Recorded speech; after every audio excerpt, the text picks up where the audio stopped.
네, 302페이지 가겠습니다. 특별법 주택임대차 보호법 하겠습니다. 네, 몇 가지 내용 보면 주택임대차는 먼저 뭘 갖춰야 돼요? 대항력 갖춰야 됩니다. 이 대항력은 뭐에 관한 얘기일까요? 주택을 뭐 받아서? 주민등록해서 그 다음날 오전 0시에 대항력을 취득하는 거예요. 자, 그런데 이 주택 인도는 다른 말로 해서 현재 점유를 하고 있다는 얘기고, 주민등록은 전입신고했다는 얘기예요. 그죠? 그럼 이제 이 다음날 오전 0시 가지고 했을 때 이 대항력 가지고 기본적으로 나누는 것이 뭐냐면 다가구 다세대. 뭐하고 뭐요?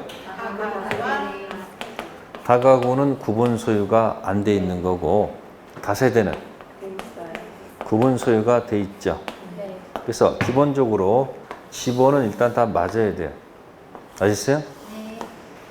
건물이 있는 지번은 반드시 뭐 해야 된다? 일치함을 전제로 해서 다가구는 혹시 동, 호수가 있을 때, 그죠? 이쪽은 잘못 기재했을 때 어떻게 됐을까요? 이쪽은 다가구는 뭐 한다? 그대로 보호를 해줘요. 어차피 소유권이 몇 개니까? 하나니까. 이게 결국 이제 구분소유라는 얘기예요. 무슨 소유요? 구분소유가 안 돼 있는 거고 돼 있잖아. 그러니까 소유권 하나에서 노는 거고, 여기 소유권이 각각 뭐가 돼 있으니까 이 호수를 잘못 기재하면 이쪽은 보호 대상이 아니라는 걸 일단 기본으로 깔고 들어가시고, 다음 대항력 갖췄을 때, 우리가 대항력 갖추고 샀을 때, 매매가 됐을 때, 뭐 됐을 때? 대항력이 매수인의 등기보다 빠르기 때문에 여전히 뭐 할 수 있다? 대항할 수가 있습니다. 문제가 없어요. 근데 이게 아니고, 대항력을 갖췄지만 이 주택이 뭐로 넘어가면, 경매로 넘어가면 이 말소 기준 앞에 있는 선은 뭐 할 수 있고? 대항할 수 있고, 말소 기준 뒤에 있는 후는 뭐 할 수가 없다? 대항할 수가 없다. 그게 판례 태도예요. 말소 기준 앞에 건 뭐 할 수 있고? 대항할 수 있고, 뒤에 것은 대항할 수가 없다. 그게 기본적으로 깔려 있어가지고, 자, 이런 거 가지고 이제 했을 때 가장 많이 나오는 것이 뭐냐면 이런 게 많이 나와. 여기서 만약에 A라는 채권이 있어서 여기 저당권이 붙어 있고, 또 이제 여기 드디어 이제 을이 임차인으로서 뭘 갖추고 있다? 대항력 갖추고 있다. 근데 그 뒤에 B라는 채권이 있어서 뒤에 뭐가 붙은 경우? 저당권. 그래서 우리는 이걸 1번 저당권, 2번 저당권 그런 얘기를 하지요. 그래서 이제 시험 문제 내게 되면 이제 1번 저당권이 있고 2번 저당권이 있으면 꼭 시험 문제는 2번이 경매를 실행했다 이렇게 나와. 그래서 2번이 경매에도 기준은 여기가 아니고 여기야. 그래서 2번이 경매에도 말소 기준은 어디다? 이쪽이 기준입니다. 그러면 경락이는 여기에 딱 붙어가지고, 어디 붙어가지고?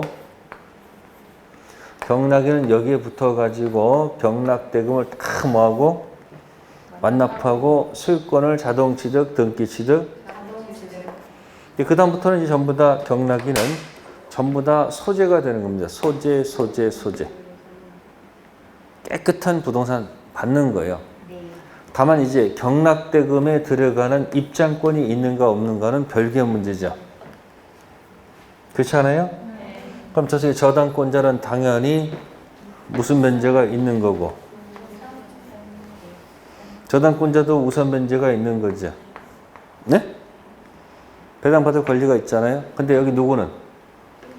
임차인은 배당받을 권리가 없어요. 그래서 배당받기 위해서 만든 제도가 확정일자예요. 무슨 일자? 그래서 확정일자가 있으면 무슨 변제 받는다? 그럼 먼저 누가 받고? 얘보다 빠르니까 두 번째 받고 세 번째 받는 순서가. 그럼 뭐 받든지 말든지 뭐 하는 거예요? 다 나가야 되는 거예요. 이때 확정일자를 이제 시험 보게 되면 확정일자가 이렇게 갇혔다 혹시 지저분하게 나올 수도 있죠. 그럼 확정일자 뒤로 갈 거 아니에요. 그럼 얘가 먼저 배당받고 이렇게 갈 수밖에 없다. 그래서 1번조하고 몇 번조? 2번조 나왔을 때 이런 거. 그럼 이거 전부 다 이걸 얘기 두고 하는 얘기죠. 이거보다 앞에 있으면 뭐고? 선. 이거 뒤에 있으면 후. 그래서 몇 번? 1번, 2번 이 중간 쳐가지고 1번조, 2번조 경매되면 박수치고 떠나라. 자꾸 연습하셔야 될 거예요. 제일 어려울 때 나오는 얘기가 요거 주로 나올 거예요.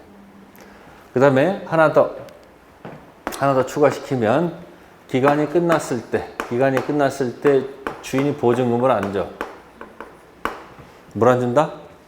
보증금을 말했을 때 주인이 보증금을 반환하지 않아요. 그럼 어떻게 해야 돼요? 반환하지 않습니다. 그냥 이사 가면 큰일 나지. 네. 그래서 둘 중 하나다. 진짜 여유가 없다. 뭐가 없다? 여유가 없고, 그러나 조금만 여유가 있어서 다른 곳으로 이사 갈 수도 있다. 자, 여유가 없을 때 지금 임대인도 변제기고 임차인도 변제기죠. 네. 이때 주택 임차인은 이 임대인을 이행지체에 빠뜨려야지 경매할 수 있다. 이행시에 빠뜨리지 않고도 경매할 수 있다.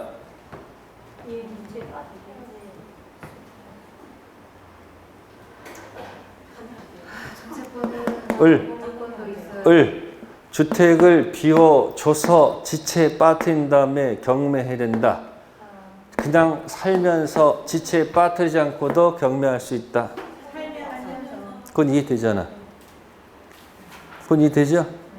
그러니까 비워주지 않고도 경매할 수 있도록 그를 만든 거예요.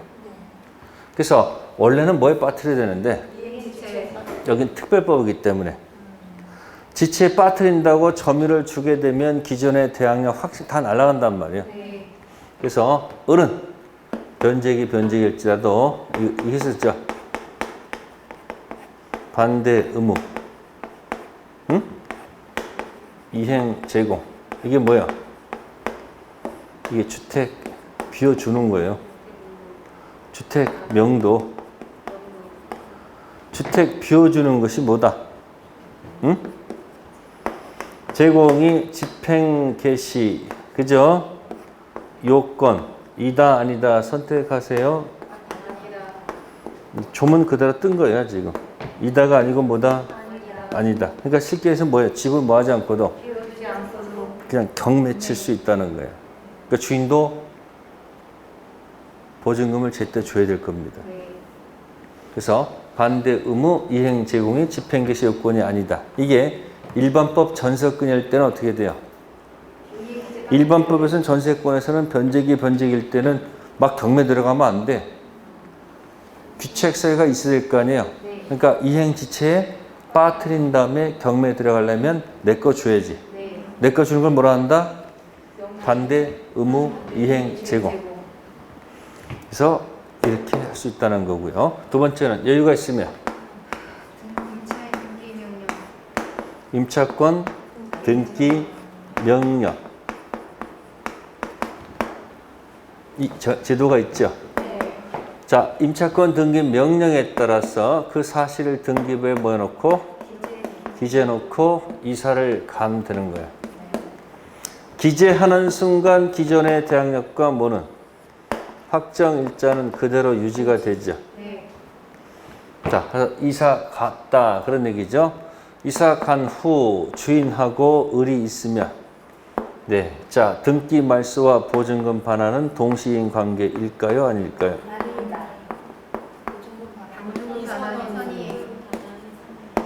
보증금 반환이 뭐다? 선 이행 의무고 등기 말소는 후 이행 의무예요. 왜 그럴까요?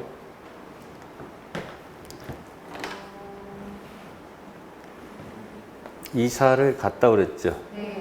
이사 가는 순간 갑은 이미 이행지체이거든요.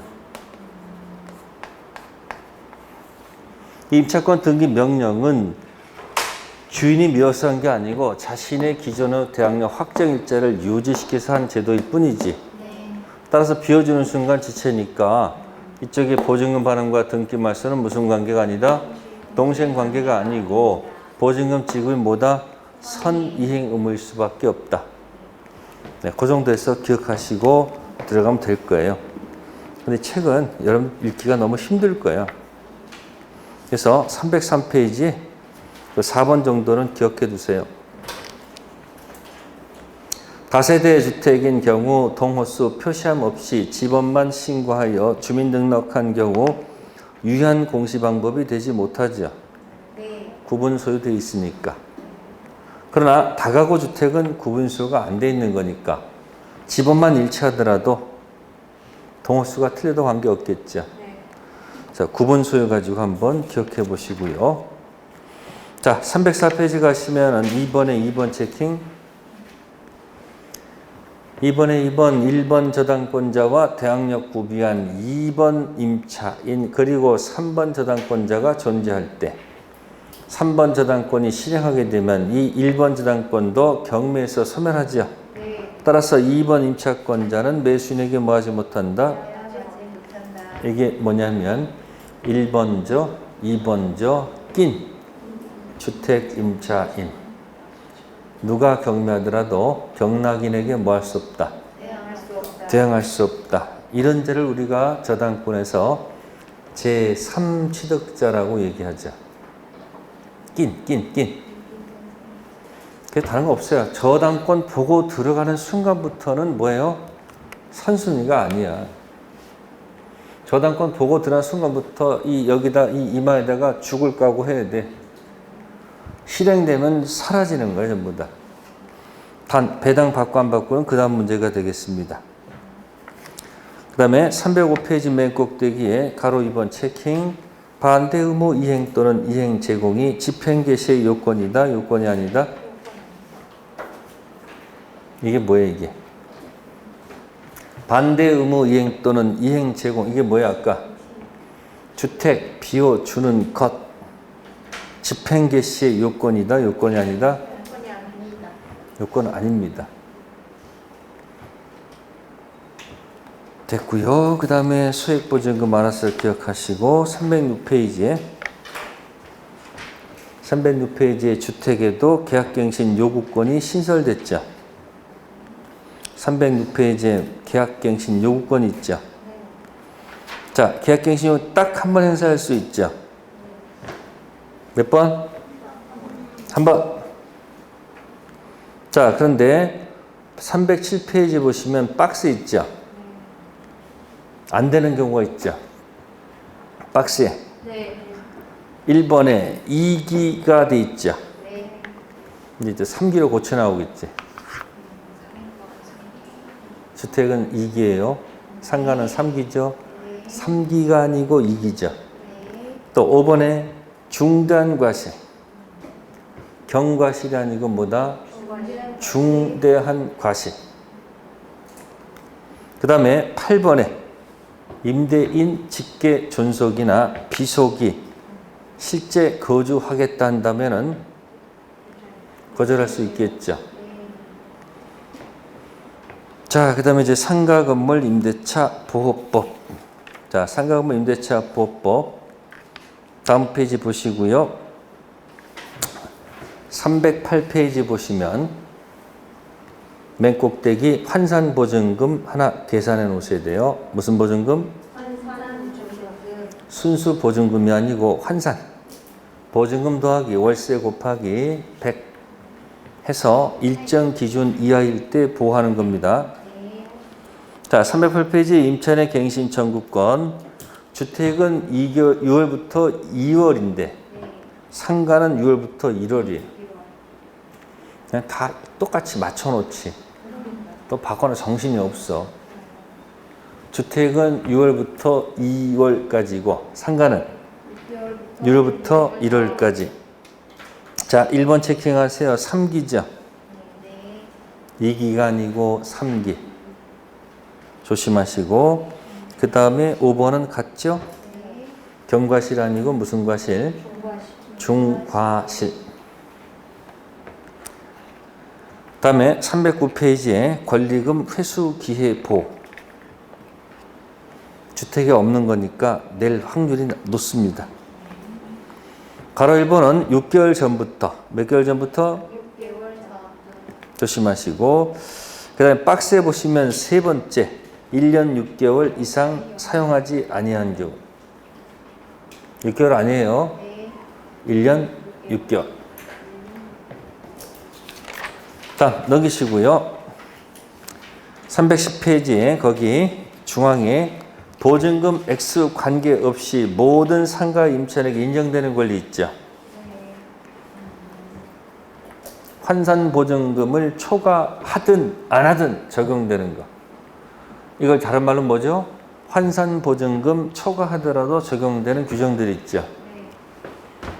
그러면 되지. 세표차 무슨 갱신? 대권 갱신. 중개사법이 이렇게 얘기하네요. 하죠? 사실 그렇게 안 했어요. 세표차 무슨 갱신? 대권. 3이 뭐요? 3기. 3기 연체. 해지 사유는 보증금 초과하든 안 하든 같이 들어가고요. 표는 표준계약세.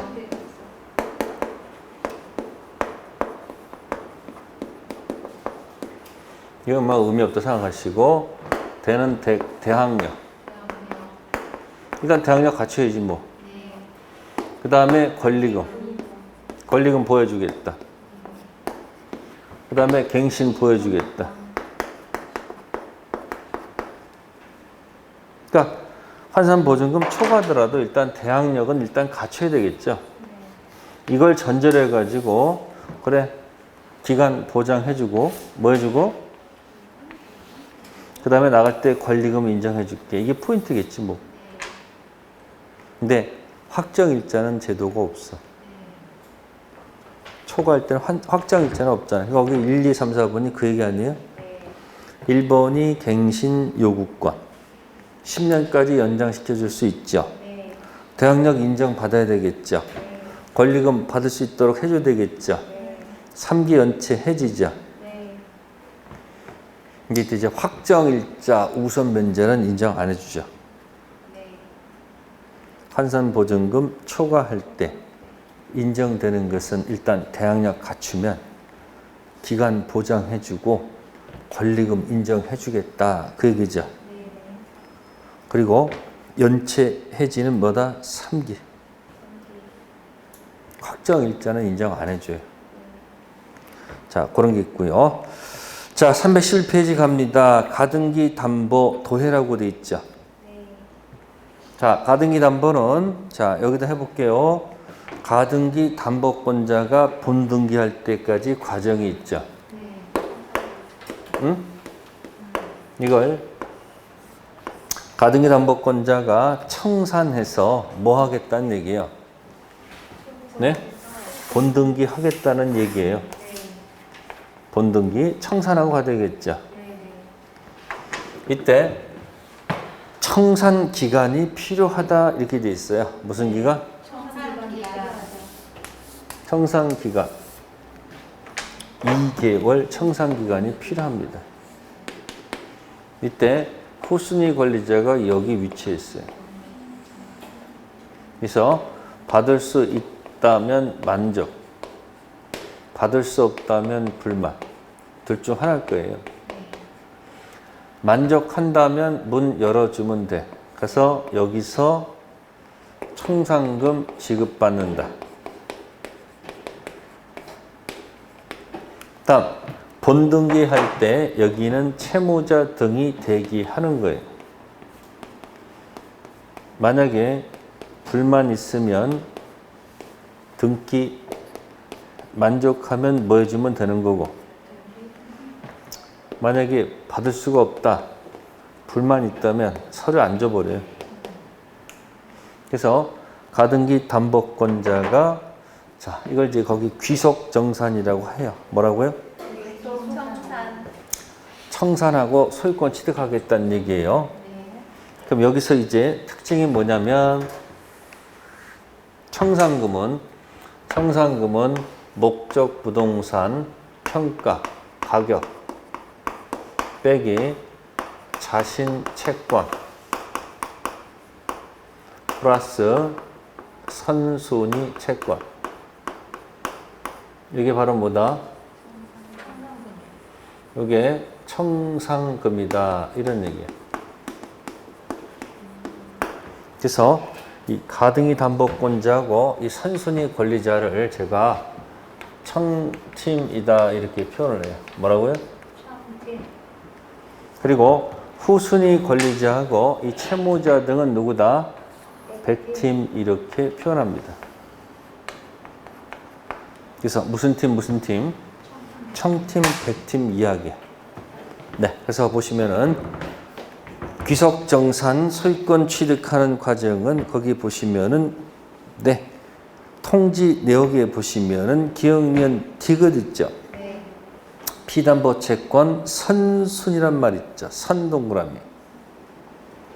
선순위 담보권자의 채권도 피담보 채권에 뭐 해야 된다? 포함시켜야 됩니다. 이때 후순위는 포함시킬 필요가 없죠.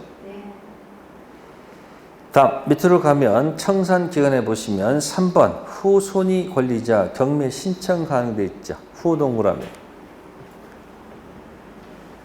그래서 선후할 때 후순위는 어디서 대기 중?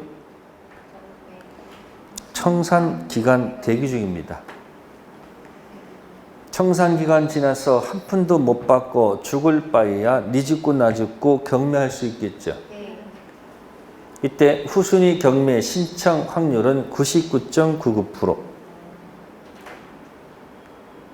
그러면 후순위가 열받아가지고 어차피 못 받고 죽을 바에야 경매해서 한번 가보자. 확률이 몇 프로?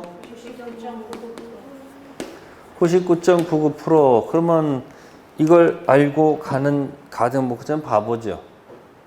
자기가 경매하는 게 낫죠. 선택할 수 있다는 얘기예요. 경매해서 배당 받든지 아니면 자기가 직접 하든지. 근데 일로 가는 게 똑똑한 거예요. 일로 가봐야 일로 갈 거니까. 그래서 선은 안고 가고요. 후는 삭제되는 겁니다. 그러니까 후순위 권리자하고 여기 채무자 등은 100팀이야. 그러니까 가담법은 청팀, 100팀 하면요. 채무자 등이 있고 선순위가 있고 가등기가 있고 후순위가 있는 거야. 최악경은 4사람이 나와. 채무자 등 누구 있다? 선순위, 가등기, 후순위. 그러니까 청산금 계산할 때는 선순위는 포함시켜도 후순위는 포함시킬 필요가 없죠. 그럼 청산금 받을 자한테 통지하는 게 100팀이야. 그러니까 후순위 권리자는 만족하면 열어주고 불만 있으면 가고 만약에 갔으면 채무자 등은 본등기 서류 안 주면 될 거예요. 그래서 거기 선과 후를 잘 기억하셔야 돼요. 선화가 누구요? 후 꼭 기억하시고요. 그래서 맨 꼭대기 310페이지 맨 꼭대기에 보시면 1번 제목이 뭐가 있습니까? 담보 목적 부동산 평가액 빼기 피담보 채권 가로 열고 누구에 포함시켜 나왔습니까? 당연히 선순위 포함시켜야 되겠죠. 후순위는 포함시킬 필요가 없죠. 목적 부동산 빼기 청팀이 청산금이고 청산금 받을 자 100팀한테 알려준다는 그런 시스템이에요. 자, 313페이지 실행 통지 가셔서 박스에 보시면 맨 꼭대기에 2번 있죠? 2번 뭐라고 됐어요?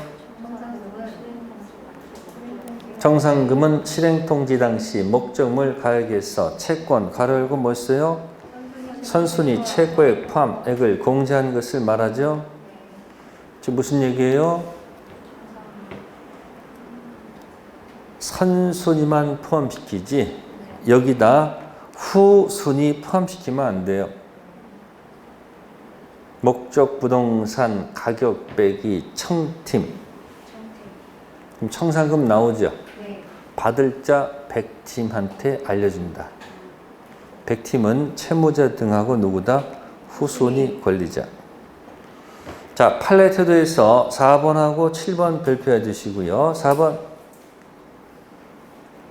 채권자가 나름대로 평가한 청산금 액수가 객관적인 청산금 평가에게 미치지 못한다 하더라도 담보된 실행 통지로서의 효력이나 청산기간에 아무런 뭐가 없다?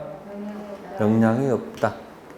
좀 억세게 표현하면요. 그지같이 평가해도 청산기간 진행한다. 객관적으로 평가하지 않아도 청산기간은 뭐한다? 진행한다. 그런 얘기야. 그러면 청산금이 그지같이 평가했다는 얘기는 청산금이 거의 없다는 뜻이죠. 네. 그럼 100팀 중에서 먼저 후순위 권리자가 원펀치 들어올 거예요. 네. 제어장치가 있기 때문에 관계없어요. 네. 그 다음에 7번 통제 상대방은 채무자 물상 보증인 담보가 등기 후 소유권 취득한 제3자 있죠. 네. 이게 채무자 등 범위야. 채무자 등 일부 누락하면 청산기간은 진행하지 않습니다. 보세요. 잘 보세요. 그지같이 평가해도 청산기간은 진행해요. 근데 채무자 등 일부 누락하면 청산기간 진행하지 않아요. 그지같이 평가해도 청산기간은 뭐 하는데? 진행하는데. 채무자 등 일부 누락하면 청산기간은 진행하지 않는다는 것이 판례의 태도. 됐고요. 다음에 이제 집합건물 가요. 무슨 건물? 이 집합건물은 뭐 막 적어놨는데 세 가지가 포인트예요. 세 가지. 이렇게 있으면 세 가지가 3대 요소죠. 방콕하는 데가 어디예요? 네, 전유 부분. 자, 복도, 계단, 엘리베이터. 네, 공용 부분. A의 지분이 있겠죠? 면적 비율이고요. 그 다음에 대지. 대지 뭐다? 사용권. A 지분이 있겠죠? 전유 부분 면적 비율로 있습니다. 자, 특징. 주가 가면 정도 따라와야 됩니다. 이제 특징. 주가 갈 때, 전유 부분이 갈 때, 이 공용 부분 지분도 와야 되고요. 사용권 지분도 와야 되죠. 네. 근데 특징. 이쪽에 왼쪽에 공용 부분 일체성은 요거는 절대적 일체성. 절대 분리하면 안 되고요. 요거는 상대적 일체성이다. 이렇게 들어가요. 분리 가능성이 있습니다. 자, 그런 게 기본이 되고요. 자, 공용 부분은 득실 변경은 등기할까요? 할 필요가 없을까? 이거 가면 따라가는 거니까. 공용 부분 득실 변경은 등기할 필요가 없겠지. 다만 출발할 때 구조상 공용 부분은 관계가 없지만 규약상 공용 부분은 취지를 등기해야 되겠지. 그건 이해되시죠?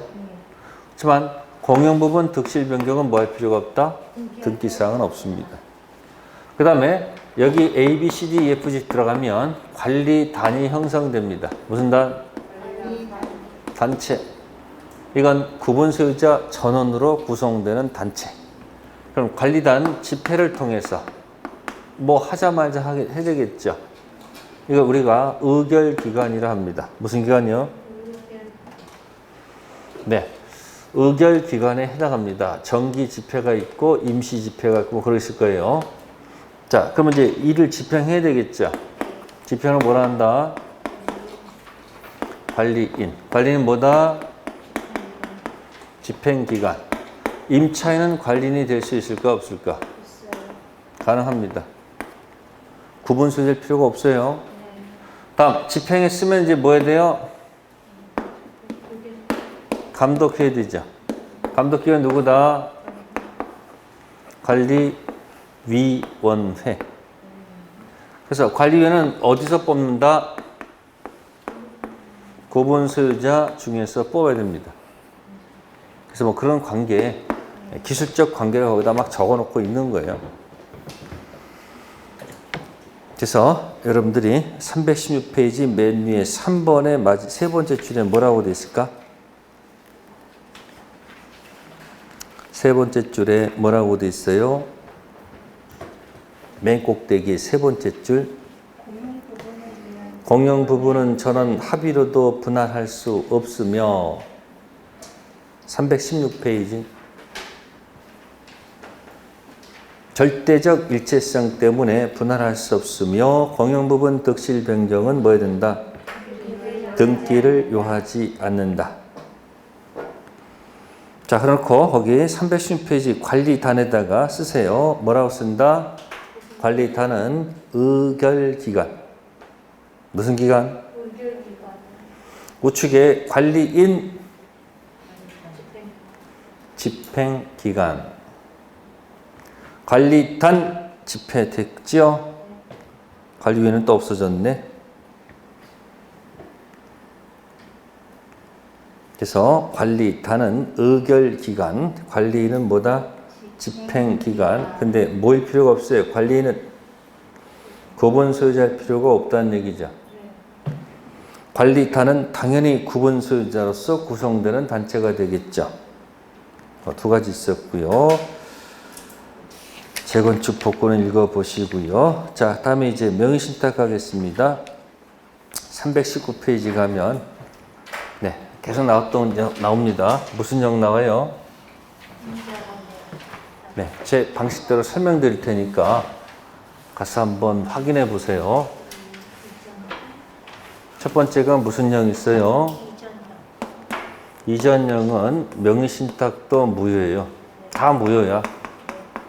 명의신탁도 무효, 무슨 변동도, 물권 변동도 무효. 따라서 등기가 어디로 넘어가 있어도 소유자가 누구인지를 항상 결정하셔야 돼요. 제일 중요한 게 소유자예요. 소유자는 누가 아니고, 그래서 이쪽이 소유자입니다. 그 문제 낼 때 뭐 하겠어요? 꼴은 소유자가 아니잖아요. 그러니까 이쪽이 점유하면 무슨 점유? 혹시 이쪽이 점유하면 자주 점유가 되겠지. 그럼 따질 겁니다. 그리고 명의신탁이 무효가 되기 때문에 이 명의신탁은 해지할 수 있다 없다? 해지할 수 없겠죠? 해지는 유효를 전제해서 들어가는 거거든요.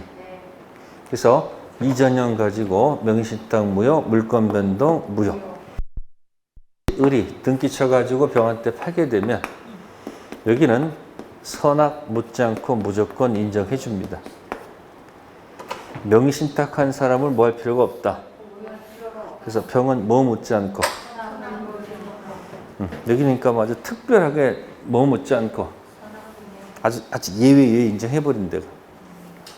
자, 두 번째는 갑이 병한테 가서 매매 계약을 하는 거예요. 자, 매매 계약 등기되어 있는 매매입니다. 이 매매는 퍼펙트 유효한 상태. 무슨 상태? 유효한 거예요, 유효. 아무런 문제 없어요. 근데 등기 치게 되면 세금 폭탄 맞으니까 을한테 가서 부랴부랴 가서 을한테 부탁하는 거죠. 무슨 신탁 좀 하자. 무효. 그래서 또 병한테도 부탁해야 돼. 아쉬운 사람 몇 번씩 하는지 몰라. 그래서 이쪽 가서 뭐 한다? 물권 변동. 이렇게 등기 넘어갔을 때 두 가지 전부 다 무효예요. 무효. 누가 소유자? 병이 소유자. 그럼 우리는 소유자 한다면 들어가는 것이 뭐 있어요? 말소, 등기, 청구권, 진정, 명의, 회복, 원인, 이전. 여기도 말소, 등청, 진정, 명의 들어갈 수 있겠죠. 근데 병이 안 움직이면 갑이 움직여야 돼. 이렇게 갔다가 가야 되지. 그걸 뭐라 한다? 대비 청구할 수 있다. 이걸 삼자간 명의신탁 또는 뭐라 한다? 중생령 명의신탁이라고 해요. 그래서 거기 그림 보시면은 그림은 약간 좀 다릅니다만은 제 저쪽 표현 방법이 나을 거예요. 무슨 형? 쭉쭉 가는 겁니다. 그래서 이전령은 무효, 다 무효야. 무효. 그러니까 소유자는 누구다? 갑. 그다음에 이렇게 넘어갔을 때 명의신탁 무효, 매매 유효, 물권 변동 무효. 소유자는 누구다? 병. 그래서 이것은 명의신탁을 알리는 거기 때문에 이건 갑이 약간 좀 하수야, 하수. 명의신탁을 알리지 않고도 할 수 있어야 될 거 아니에요. 그러니까 이제 갑이 뭐 하는 거야? 미리 을한테 네 이름 좀 빌리자 해서 무슨 신탁하고 한 3억 정도 돈 쥐어주고 네가 가서 뭐 하라? 계약하고 와라 해서 무슨 형이야? 계약형 명의신탁. 자, 돈 들고 가서 계약하지요? 그죠? 이때 병이 선의일 때 유효가 됩니다. 악의일 때는 무효가 됩니다. 그럼 이때는 소유자가 누구라고 해야 될까요? 이때는 소유자가 누구다? 을이고 여기 소유자가 이렇게 가요. 달라져요. 저쪽은 선악 묻지 않고 무조건 유효야. 그러니까 통으로 기억하셔야 돼. 무조건 선악 묻지 않고 이쪽이 소유자야. 근데 계약형은 선의일 때는 뭐고? 악의일 때는 무효입니다. 그 그림을 기억하면서 그 문장들을 읽어가면서 하셔야 돼요. 그래서 무슨 형? 중생형. 그다음 뭐다? 계약형. 그럼 거기에 있는 문장들이 전부 다 이해가 돼야 돼요.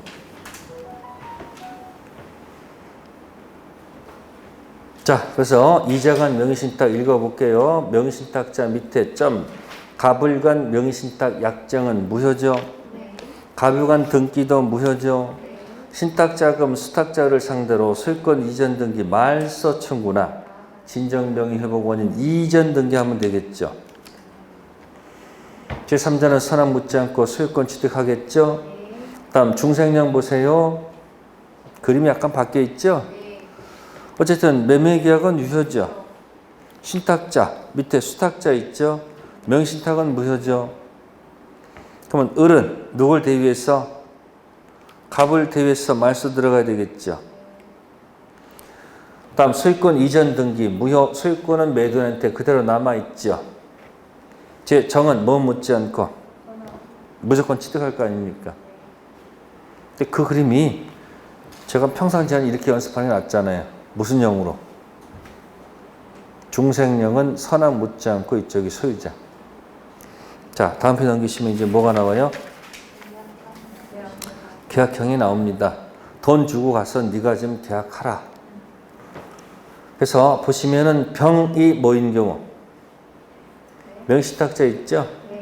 선의인 경우 명의신탁자 병은 수탁자 상대로 부당이득 반환 청구 가능하죠. 왜 가능할까요? 지금 그림 막 이렇게 바뀌어 있잖아, 지금. 헷갈린단 말이에요, 그림이. 그래서 거기 보시면은 왼쪽에 매도인이 있죠? 점 악의 명의신탁을 안 경우 명의신탁 약정 무효, 매매계약 무효죠. 선의는 명의신탁 뭐를 줘? 매매약정 등기 전부 다 뭐예요? 유효. 그러니까 아까 이렇게 선의는 유효, 악의는 무효. 중생형은 선이든 악이든 전부 다 무효. 이게 소유자예요. 그래서 무슨 형하고? 중생형하고 계약형으로 나눠서 공부하세요. 네, 이렇게 해서 요약집은 이렇게 해서 끝내겠습니다. 네. 네, 잠시 쉬었다가 문제풀이 할게요.